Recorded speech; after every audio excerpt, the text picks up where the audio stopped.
দলটোৱে ৬০ বছৰ কাল ৰাজত্ব কৰিলে, কিন্তু এই দলটোৱে ৬০ বছৰ কাল ৰাজত্ব কৰি অসমৰ আটাইতকৈ পিছপৰা যিমানবিলাক অঞ্চল আছিল, যিবিলাক সম্প্ৰদায় আছিল, তেখেতসকলৰ উন্নয়নৰ কথা কোনোদিনে নাভাবিল। ভাৰতবৰ্ষত তেনেধৰণে তেখেতসকলে যি ৰাজত্ব চলাইছে, সেই সময়তো তেখেতসকলে কেতিয়াও দুখীয়া মানুহৰ দুখ বুজিবলৈ চেষ্টা নকৰিলে। সেইবাবে ৬০ বছৰ কাল ৰাজত্ব কৰাৰ সুযোগ পোৱাৰ পাছতো তেখেতসকল বিফল হ'ল।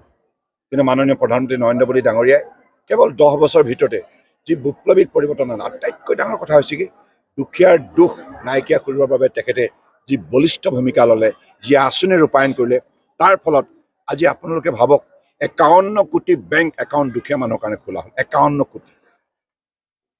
ভাৰতবৰ্ষৰ ১৪০ কোটি জনগণ আছে। ৫১ কোটি মানুহক ৬০ বছৰে কংগ্ৰেছে বিত্তীয় ব্যৱস্থাৰ পৰা আঁতৰাই ৰাখিছে। কিমান ডাঙৰ অন্যায়।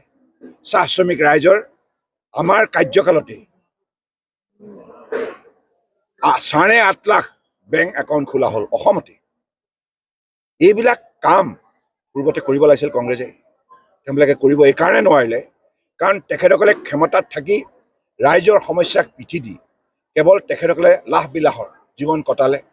তেখেতসকলক কংগ্ৰেছৰ পৰিয়ালবিলাকক আৰ্থিকভাৱে সবল কৰিলে, ৰাজহ ভঁৰালৰ ধন তেখেতসকলক অপব্যৱহাৰ কৰিলে, দুৰ্নীতি, ভ্ৰষ্টাচাৰ, পৰিয়ালকেন্দ্ৰিক ৰাজনীতিক, সাম্প্ৰদায়িক ৰাজনীতিক, বৈষম্যমূলক ৰাজনীতিক আৰু তেখেতসকলৰ ভাগ ভাগ কৰা ৰাজনীতিৰ বাবে আজি দেশখন ইমান সম্পদশালী এখন দেশ পিছ পৰি থাকিব লগা হ'ল। আজি ভাৰতবৰ্ষ কিয় শক্তিশালী হ'ল? 10 বছৰতে মোদী ডাঙৰীয়াই উপলব্ধি কৰিছিল যে এইখন ভাৰতবৰ্ষত বহুত শক্তি, সম্পদ, সম্ভাৱনা আছে। ইয়াক উজ্জীৱিত কৰিব লাগিব। গতিকে সঠিক নীতি দৰকাৰ, সঠিক পৰিকল্পনা দৰকাৰ, সঠিক কাৰ্যসূচী দৰকাৰ, শক্তিশালী সিদ্ধান্ত দৰকাৰ। সেইকাৰণে ভাৰতবৰ্ষ এতিয়া কম সময়ৰ ভিতৰত ৰাষ্ট্ৰীয় যিটো নিৰাপত্তা নিশ্চিত কৰিলে। আজি আমাৰ যিবিলাক আমাৰ শত্ৰু দেশ, সেই ৰাষ্ট্ৰবিলাকে আজি ভাৰতবৰ্ষক সঘনাই আক্ৰমণ কৰাৰ এতিয়া শক্তি নাইকিয়া কৰি পেলালে। আজি ভাৰতবৰ্ষৰ একতা, অখণ্ডতা, সাৰ্বভৌমত্ব সম্পূৰ্ণৰূপে সুৰক্ষিত। ইয়াৰ উপৰি আভ্যন্তৰীণ নিৰাপত্তা সম্ভৱ কৰিলে। আজি অসমলৈ কেনেকৈ শান্তি আনিলে।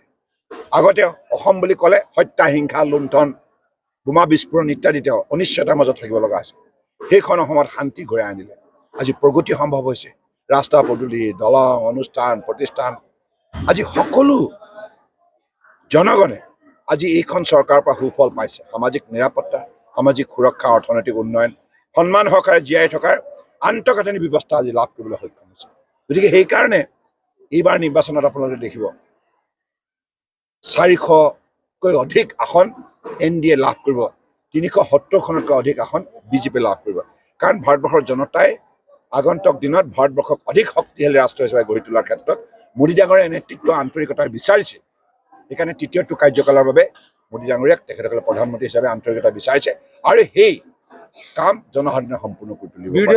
কি অৱস্থা হ'ব ইলেকশ্যনৰ পিছত? তেখেতসকলতো দিশহাৰা। ইতিমধ্যে তেখেতসকলৰ কোনো আভ্যন্তৰীণ মিলাপ্ৰীতি নাই। এটাৰ পাছত এটা তেখেতসকলক পাহাৰ খহি পৰিছে, সম্পূৰ্ণৰূপে দিশহাৰা। আৰু তেখেতসকলক 20 লাখ কোটি টকা এই বিৰোধী ঐক্যৰ বিৰুদ্ধে ৰাজহুৱা অভিযোগ আছে। 20 লাখ কোটি টকা ঘোটালা। গতিকে এনেধৰণৰ যিটো দলত নীতি নাই, নেতা নাই, চৰিত্ৰ নাই, সেই দলে কেতিয়াও জনসাধাৰণৰ হৃদয় জয় কৰিব নোৱাৰে। জনসাধাৰণে তেখেতসকলক চাই আছে। যে কেনেধৰণে ভ্ৰষ্টাচাৰ কৰি পেলাই দুৰ্নীতি কৰি পেলাই শাসন ব্যৱস্থা কালিমা সানিলে, গোটেই শাসন ব্যৱস্থাটো ভাঙি চিঙি চুৰমাৰ কৰিলে। কিন্তু মোদী ডাঙৰীয়াৰ সঠিক নীতি, সঠিক সিদ্ধান্ত আৰু তেখেতৰ সততা নিষ্ঠা আৰু সুশাসন ব্যৱস্থাৰ যোগেদি আজি সেই ভাঙি ছিঙি যোৱা শাসন ব্যৱস্থা সংগঠিত কৰি স্বচ্ছতা আনিলে আৰু যাক জনতাৰ স্বাৰ্থত তেখেতে উৎসৰ্গা কৰিলে। অখিলাও লুইনে নতুন দল খোলাৰ কথা কৈছে।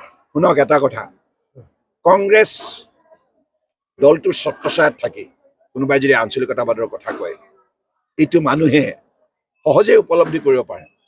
যি কংগ্ৰেছে অসমীয়া জাতিক যোৱা 60 বছৰে কিমান অত্যাচাৰ কৰিলে, বিভিন্ন আন্দোলনৰ 60 দশকৰ পৰা চীন দেশে আক্ৰমণ কৰাৰ পৰা আৰম্ভ কৰি ছবছৰীয়া গণ আন্দোলনলৈকে বিভিন্ন সময়ত বিভিন্ন আন্দোলনত যেনেধৰণে কংগ্ৰেছ চৰকাৰে নিশংসভাৱে অসমীয়া জাতিক অত্যাচাৰ কৰি পেলাই আমাৰ জাতীয় চেতনাক সম্পূৰ্ণভাৱে চুৰমাৰ কৰাৰ বাবে যি গভীৰ ষড়যন্ত্ৰ ৰচনা কৰিলে আৰু বিভিন্ন সময়ত জাতিটোক সম্পূৰ্ণভাৱে অন্ধকাৰ ৰখাৰ বাবে যিখিনি কূটকৌশল ৰচনা কৰিলে, এই কথা অসমীয়া জাতিৰ মনত আছে। গতিকে এই জাতি সাধাৰণ জাতি নহয়, এই জাতি শক্তিশালী জাতি, শক্তিশালী ইতিহাস আছে। গতিকে কংগ্ৰেছৰ এই ভণ্ডামি ইতিমধ্যে অসমৰ ৰাইজে তেখেতক চিনাক্ত কৰিছে আৰু সেই ভ্ৰষ্টাচাৰী কংগ্ৰেছৰ লগত থাকি কোনোবাই অসমীয়া জাতীয় চেতনাক কি নিৰাপত্তা দিব পাৰিব?